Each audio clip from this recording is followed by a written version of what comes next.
The arrival.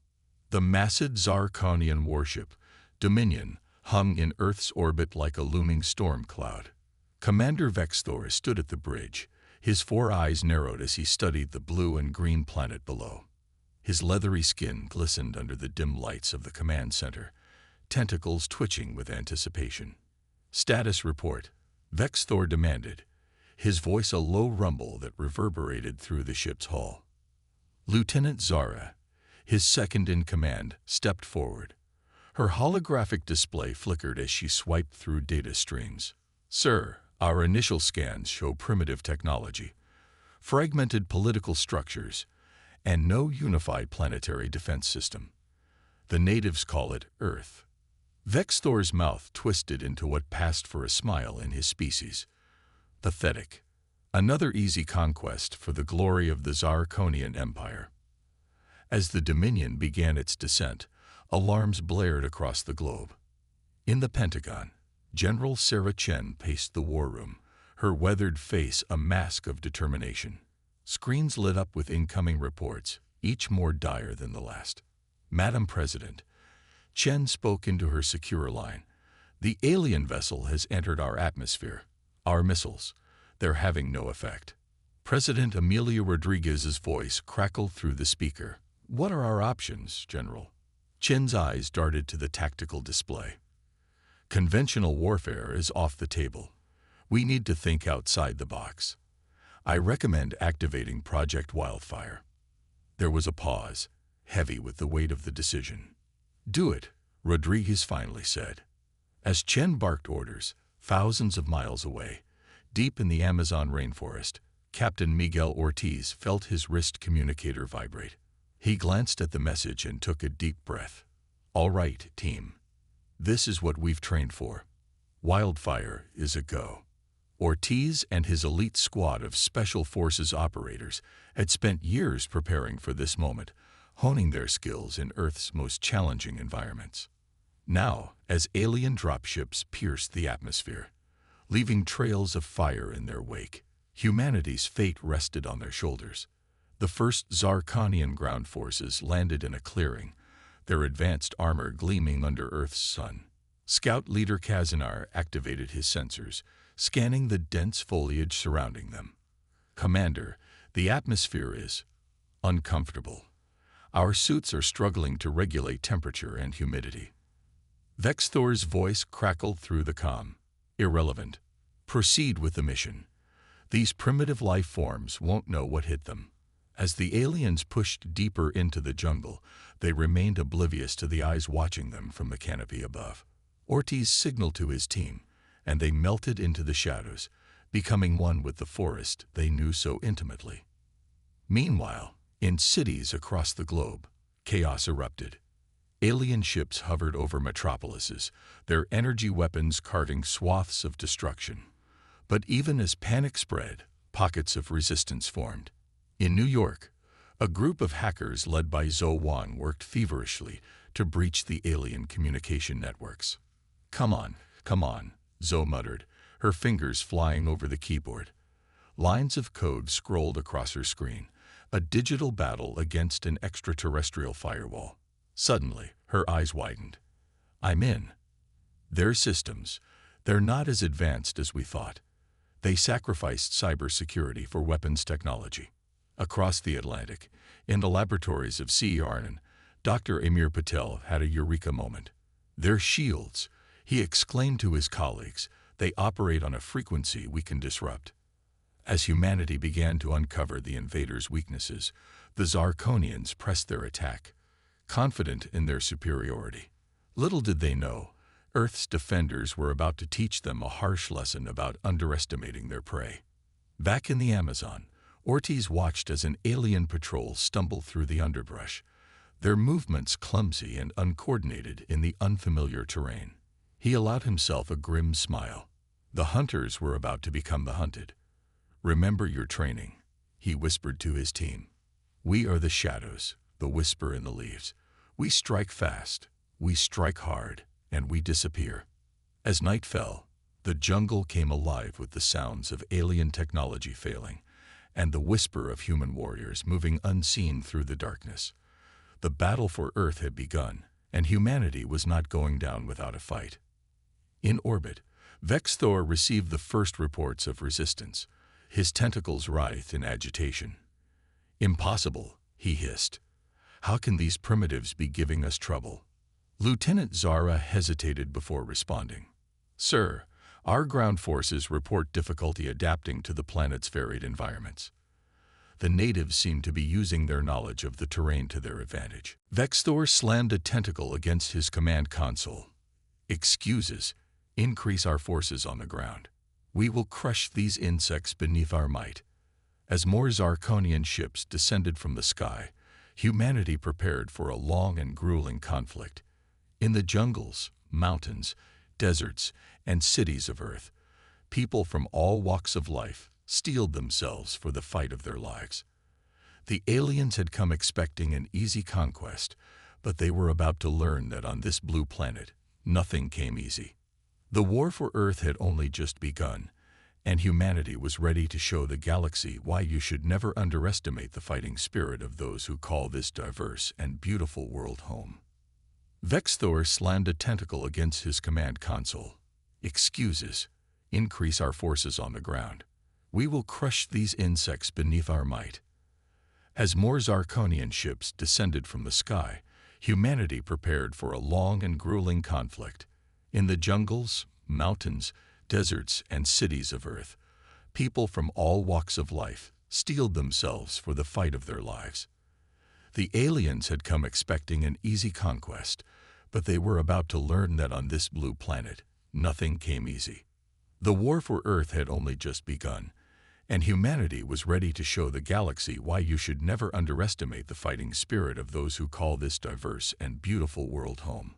An ear-splitting crack echoed through the jungle as a massive tree limb, weakened by Morella's careful work, came crashing down on the alien patrol. In the ensuing chaos, Ortiz's team struck with precision and speed. Electromagnetic pulses, a technology hastily reverse-engineered from downed alien craft, disabled the Zarkonians' advanced weaponry. In close quarters, the aliens found their bulky armor a hindrance rather than an advantage. The human operatives, moving like water through the underbrush, struck from all angles with a combination of traditional and improvised weapons. Within minutes, it was over.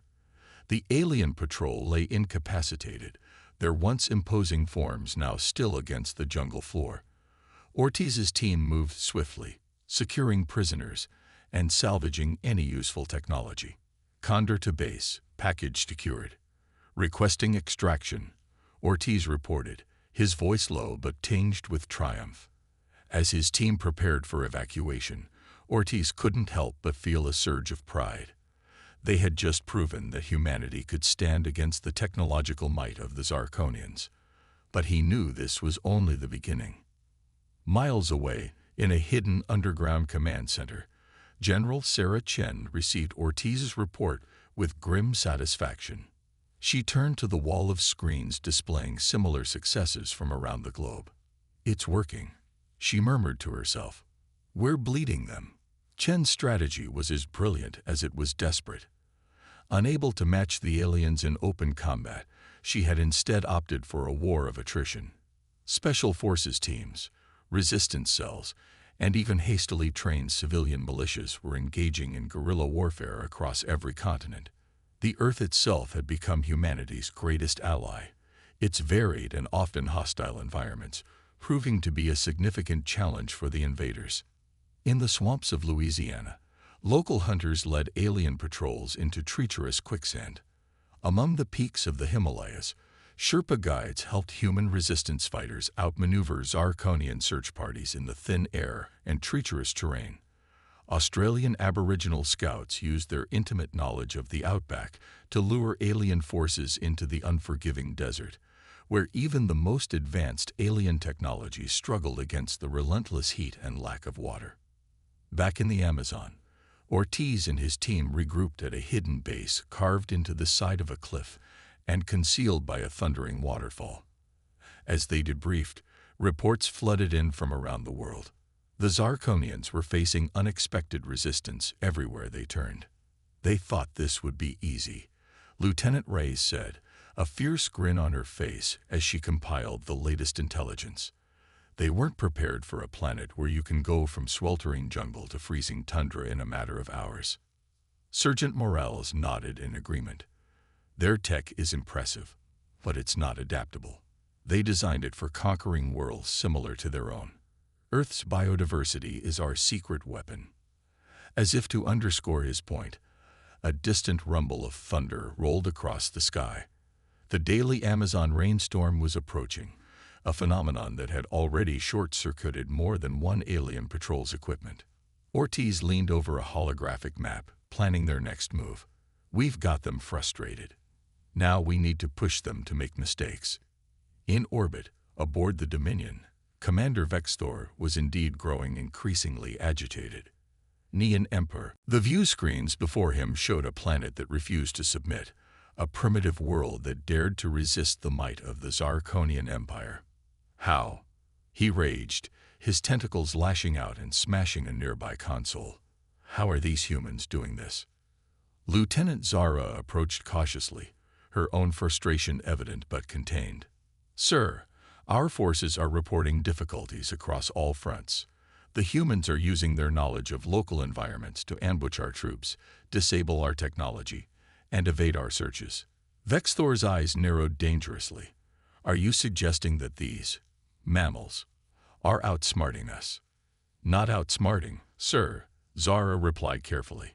But they are proving more resourceful than our initial assessments indicated. They are turning their planet's harsh conditions to their advantage. The commander hissed in displeasure. Then we will simply have to be harsher than their planet. Prepare the climate engines. If they want to hide in their jungles, we'll burn the jungles down. If they seek refuge in their frozen wastes, we'll melt them. We are the Zarkonian Empire. We do not lose to primitives. As orders were relayed and massive ships began to move into position around the Earth, the true scale of the conflict began to take shape. This was no longer just an invasion.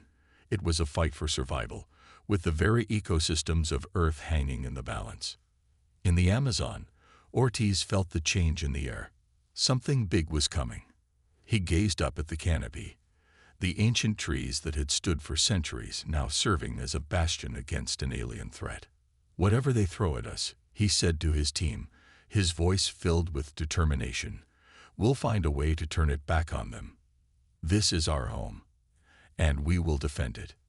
As night fell over the rainforest, the sounds of alien ships grew louder overhead. But beneath the canopy, in the heart of the jungle, humanity prepared. They were the defenders of Earth, and they would show the Zarkonians why this planet had always belonged to those who could adapt, survive, and thrive in its embrace. The battle for Earth was far from over. In fact, it was about to enter a new, more desperate phase. But in the depths of the Amazon, and in hidden pockets of resistance around the globe, humanity stood ready. The jungle warfare had only just begun. Urban resistance. The once bustling streets of New York City lay eerily quiet, a stark contrast to the chaos that had engulfed the metropolis just days before. Zarkonian patrol ships hovered between skyscrapers, their ominous hum a constant reminder of the alien occupation. But beneath the veneer of control, a resistance stirred. In a repurposed subway tunnel, Zhou Wang hunched over a makeshift workstation, her fingers flying across multiple keyboards.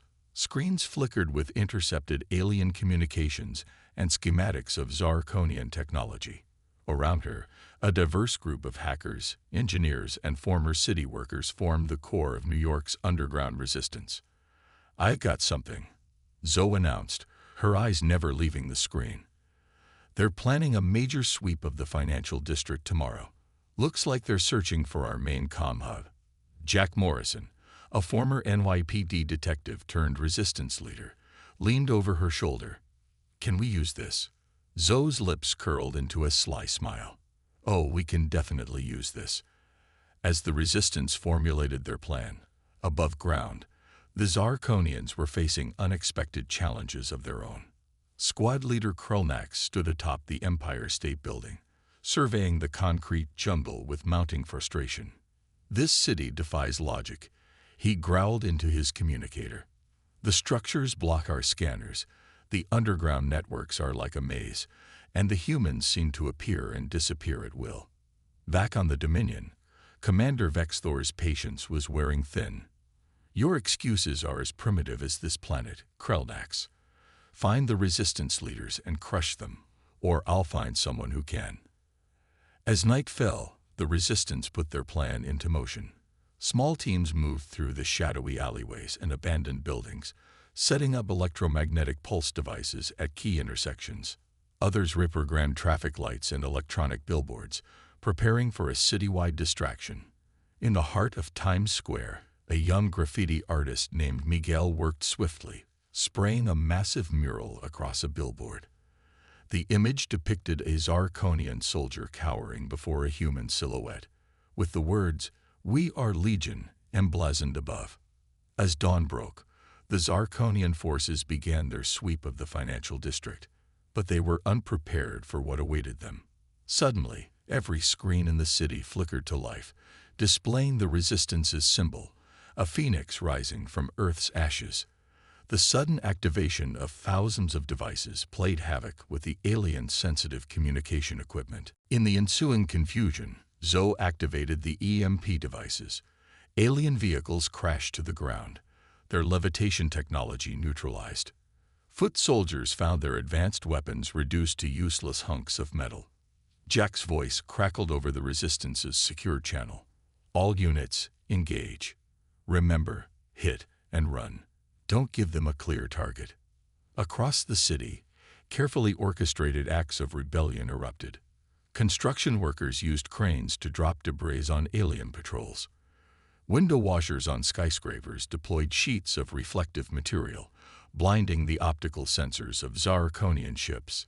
Even the city's infamous pigeons played a role, with specially trained flocks released to swarm and disorient low-flying alien craft.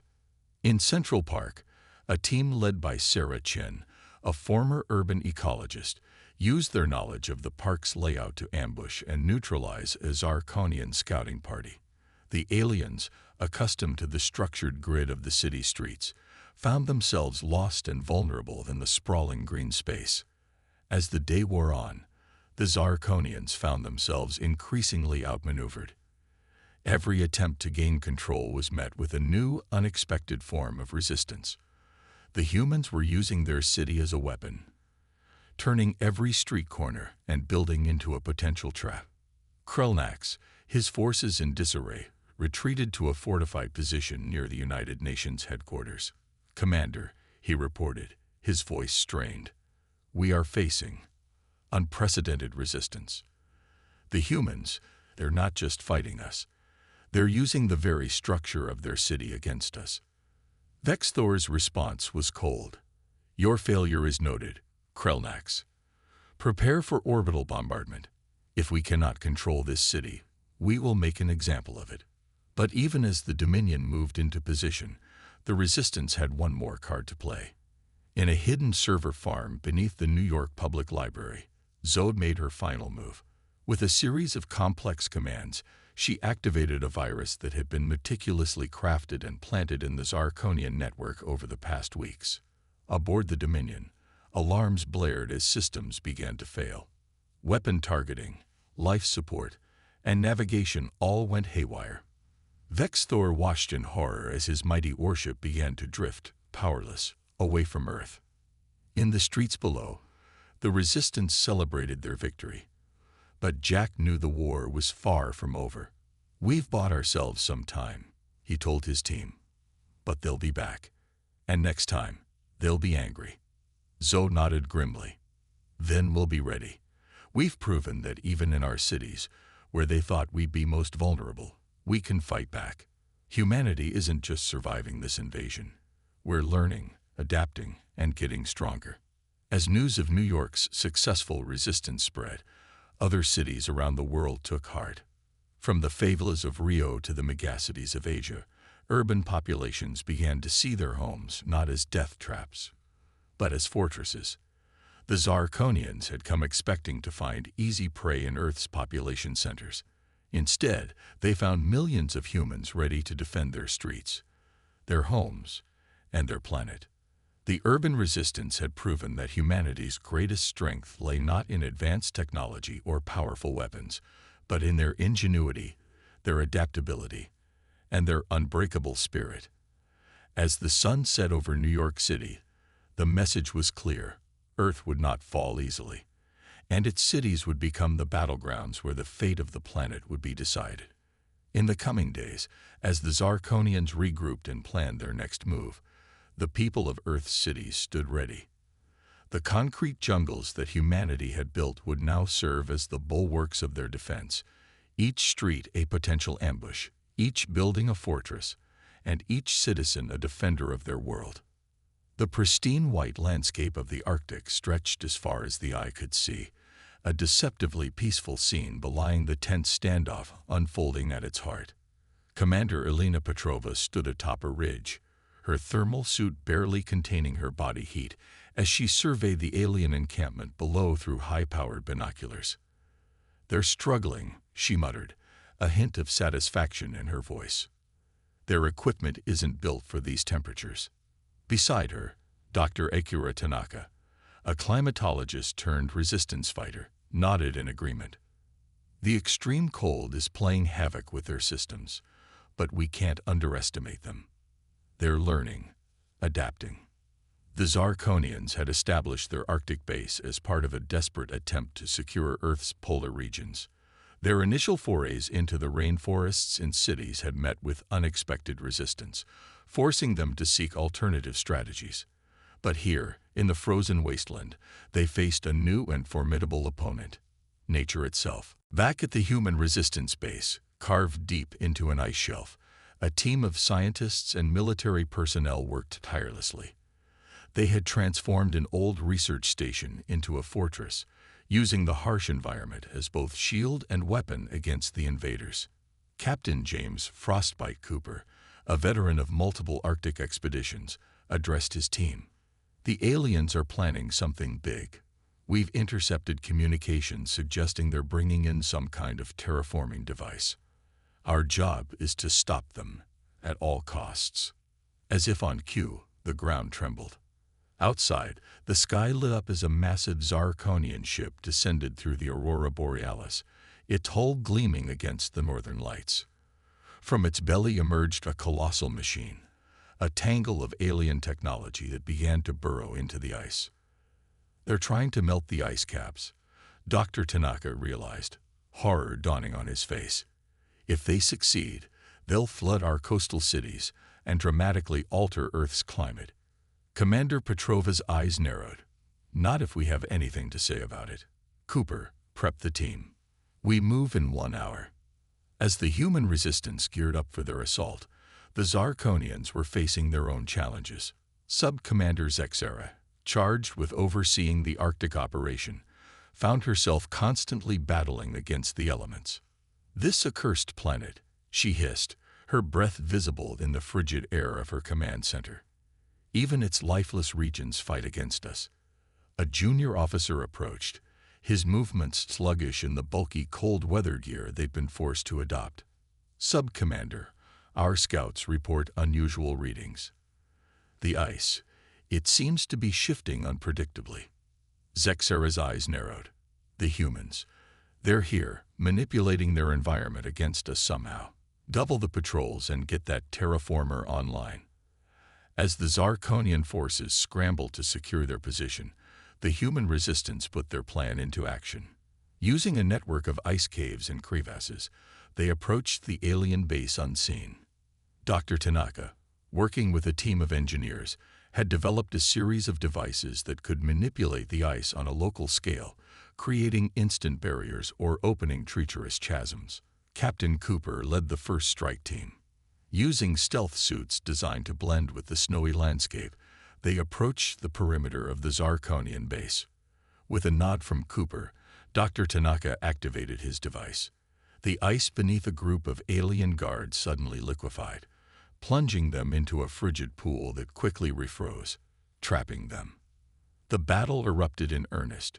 Human soldiers, trained in Arctic warfare and intimately familiar with the terrain, struck from all sides. They used the ever-shifting ice as cover, appearing and disappearing like ghosts in the driving snow. Commander Petrova coordinated the assault from a mobile command unit, a repurposed snowcat bristling with communications equipment. Team Alpha, flank their eastern perimeter. Bravo, target those power generators. We need to shut down that terraformer. The Zarkonians, their technology failing in the extreme cold and their movements hampered by unfamiliar terrain, found themselves outmaneuvered at every turn. Zexera watched in growing panic as human forces seemed to emerge from the very ice itself, striking with precision and vanishing before retaliation could be mounted. In a desperate move, she ordered the activation of the terraforming device, hoping to literally melt away the humans' advantage. The massive machine roared to life, sending waves of heat pulsing into the ice. But the resistance was ready. Dr. Tanaka, having anticipated this move, unleashed his masterstroke. Activating a network of devices planted throughout the ice field, he triggered a controlled ice quake. The ground beneath the Zarkonian base began to crack and shift, the very foundation of their operation crumbling beneath them. Impossible, Zexera cried as she watched her forces thrown into chaos. How can they control the very planet itself? As the alien base teetered on the brink of collapse, Commander Petrova led the final assault. Human forces swarmed the faltering defenses, disabling the terraformer and securing vital alien technology. In the aftermath of the battle, as human scientists pored over the captured Zarkonian equipment, Commander Petrova stood once again on the icy ridge. The alien ship that had seemed so imposing just hours before now lay half buried in the snow, a testament to humanity's resilience. "We've won a significant victory here," she said to Dr. Tanaka and Captain Cooper, who stood beside her. "But the war is far from over." Tanaka nodded solemnly. "True, but we've proven something crucial. It's not just our technology or our military might that makes us formidable. It's our connection to this planet, our understanding of its most extreme environments. That's something the Zarkonians can't replicate." Cooper grinned, his weathered face creasing. "We've given Earth a fighting chance, and we've shown those alien bastards that whether it's in our cities, our jungles, or even here at the top of the world, humanity will always find a way to stand its ground." As they turned to head back to base, the aurora borealis danced overhead, a reminder of the beauty they were fighting to protect. The Arctic standoff had been won, but the battle for Earth continued. Yet with each victory, humanity's resolve only grew stronger. They had taken the Zarkonians' greatest weapons, advanced technology, and overwhelming force, and turned them into weaknesses. In doing so, they had discovered their own greatest strength, the ability to adapt, to innovate, and to use every aspect of their home world to their advantage. The message to the Zarkonian invaders was clear. Earth was humanity's home, and they would defend it to the last ice crystal, the last grain of sand, the last blade of grass. The war for Earth was far from over, but humanity had proven they were far from defeated. I'll now provide Part 5, the final part of our story, focusing on how humanity turns the tide against the Zarkonian invasion. Part 5. Turning the Tide. The war room deep beneath the Rocky Mountains buzzed with activity. Holographic displays showed battles raging across the globe, from the scorching deserts of the Sahara to the bustling megalopolis of Tokyo. General Sarah Chen stood at the center, her face etched with determination as she surveyed the latest reports. "We've pushed them back in the Arctic, outmaneuvered them in our cities, and held our ground in the jungles," she announced to the assembled leaders of Earth's unified resistance. "But the Zarkonians are regrouping. We need to strike now, before they can adapt further." Dr. Amir Patel, the physicist whose breakthrough had allowed humanity to disrupt Zarkonian shields, stepped forward. "General, I believe we're ready to implement Project Phoenix." A murmur ran through the room. Project Phoenix was humanity's most ambitious plan yet. A coordinated global assault that would combine all they had learned about fighting the alien invaders. Meanwhile, aboard the Zarkonian flagship Dominion, Commander Vexthor was facing a crisis of his own. The string of defeats had shaken the confidence of his officers, and supplies were running dangerously low. "These humans," he snarled, tentacles writhing in agitation. "They're like nothing we've ever encountered. Every time we think we have them cornered, they find a new way to strike back." Lieutenant Zara, her once pristine armor now battle-scarred, replied cautiously, "Perhaps, sir, we have underestimated them. Their strength seems to lie not in advanced technology, but in their diversity and adaptability." Vexthor's eyes narrowed dangerously. "Are you suggesting we retreat, Lieutenant?" Before Zara could respond, alarms blared throughout the ship. On the main view screen, hundreds of small objects suddenly appeared, streaking up from Earth's surface. Back on Earth, General Chen gave the order. "Commence Operation Phoenix." Across the planet, humanity launched its counterattack. In orbit, a swarm of retrofitted satellites, enhanced with reverse-engineered Zarkonian technology, began to disrupt the alien fleet's communications and navigation systems.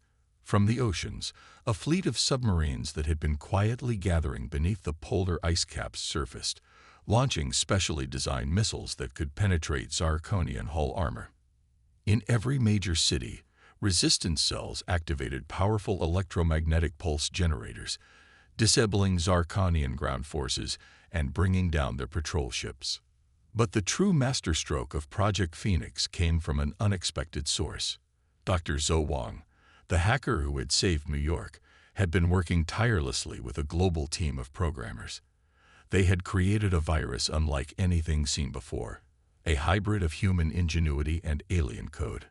As the Zarkonian fleet struggled to respond to the multi-pronged attack, Zhou's virus infiltrated their network.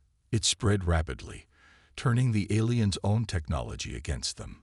Ships began to fire on each other, life support systems failed, and navigation computers sent vessels hurtling into one another. On the Dominion, chaos reigned. Vexthor watched in horror as his mighty armada tore itself apart. "How?" he roared. "How can they do this?" Zara, watching the devastation unfold, finally understood. "It's not just their planet fighting us, sir. It's their spirit, their inability to give up, their constant drive to innovate and adapt. We came expecting to find primitive creatures, but instead we found equals, perhaps even superiors, in ways we never imagined." As the Zarkonian fleet fell into disarray, humanity pressed its advantage. Captain Miguel Ortiz led a daring raid on a grounded Zarkonian ship in the Amazon, securing vital intelligence on the aliens' homeworld. In the Arctic, Commander Elena Petrova's team used their mastery of the icy terrain to ambush and capture a high-ranking Zarkonian officer. Around the globe, scenes of triumph played out as humans reclaimed their cities, their wilderness, their planet. The Zarkonians, their technology neutralized and their strategies in shambles, began to surrender in droves. Finally, aboard the crippled Dominion, Commander Vexthor faced the unthinkable. With his ship dead in space, his fleet decimated, and Earth's defenders closing in, he gave the order he never thought he'd utter. "All forces, stand down. Initiate surrender protocols." As the news spread, celebrations erupted across Earth. In the war room, General Chen allowed herself a small smile. "We did it," she said softly. "We actually did it." But the victory was not without its costs. Cities lay in ruins, millions had perished, and the scars of the invasion would take generations to heal. Yet as humans emerged from their shelters, from the jungles, from the frozen wastes, there was a new sense of unity, of shared purpose. In the aftermath, as Zarkonian prisoners were processed and their technology studied, humanity began to look to the stars with new eyes. They had been tested and had emerged stronger. Earth was no longer an isolated blue marble, but a proven defender against the dangers that lurked in the cosmos.